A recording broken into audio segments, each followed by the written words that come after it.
кеткенімізде бұндай қандай болып кетерді? Осындай ойпатты жерлер халыққа көмектесіп жатыр ғой енді. Халық осындай келіп ем-шипа. Алла Тағаладан міне келіп әйтеуір сол өліктердің басына Құран оқып жатқан жері жәннатта болсын деп Алла Тағала әйтеуір кіргендердің күнәларын кешіре көрген деп Құран оқып тілейміз олардан. Алла тілесең береді, бірді берсе мыңды беремін деп неге айтқан дейсіз? Сол үшін осы тілегеннен болып отырмыз. Суға түсіп шипа болып жатыр. Алла Тағала мен осы жерде анам тілі сөйлемейді, біреу келіп мен жас 52 жылы жас күнде ақшасын әкеп Сарыағашта біреу самауыр әкеп беремін деп. Бермей қойды. Соны мені ертіп барады. Мен 12 жасар баламын, не білемін. Барамын, ол бірдеңе десе қайтып келе береміз. Қыстың күні бір базар күні бардық та қайтарда пойыз жолы жағасымен қайттық. 10 литр бетон бар еді қолымызда. Сол станция Қызылтудан Сарыағаш станциясы болған. Содан 1 километр бері жүргеннен кейін анамыз екеуміз пойызға алып кетті. Мен Алла Тағаланың арқасы, анам жаңа бетон бұрылған, басынан қан аққан. Мен қашан сол жерде скорый помощьке бәріне алғанша мен бір 10 метр алдында кетіп жатқан. Басым қарда жатыр, аяғым аспанда. Сол скорый помощьке адам бәрі келгенше мен сол аяғым көтерілген бойы жата беріппін. Мен Алланың құдіреті 10 метр алдында келіп жатқан.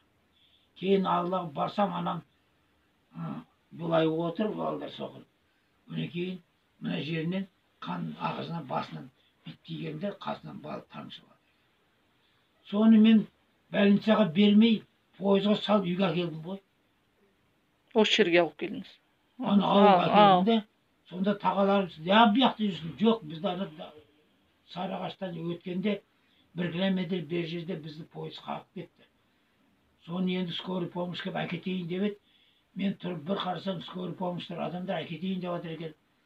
Астына барсам, алдым соғынып отқан екен, басы жалаңбас, қан сәл тамшылап. Мен жібермеймін, больницаға бармайын деп, сол шағал таситын пойыз екен үстінде, пойыз жолдың жағасына.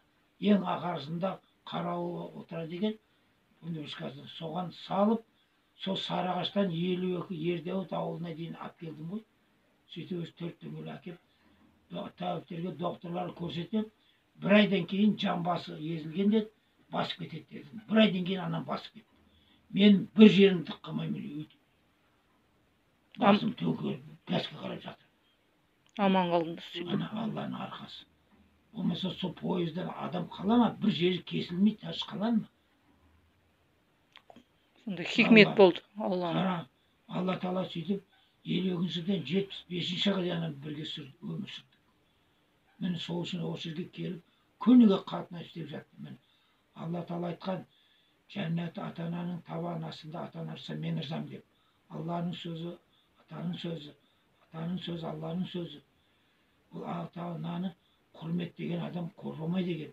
Мен сол мен анамды құрметтегесен, мен осындай өмір әкеліп, осындай жұмыс беріп, сол Ташкеннен өшірге күніге барып келіп, осыны қарап тұрған Алланың құдіреті болмаса осыны, болмаса ақша берді, үй берді, квартира берді, амадым. Үлкен балам КамАЗ айдады, екінші балам механик болды, завгар.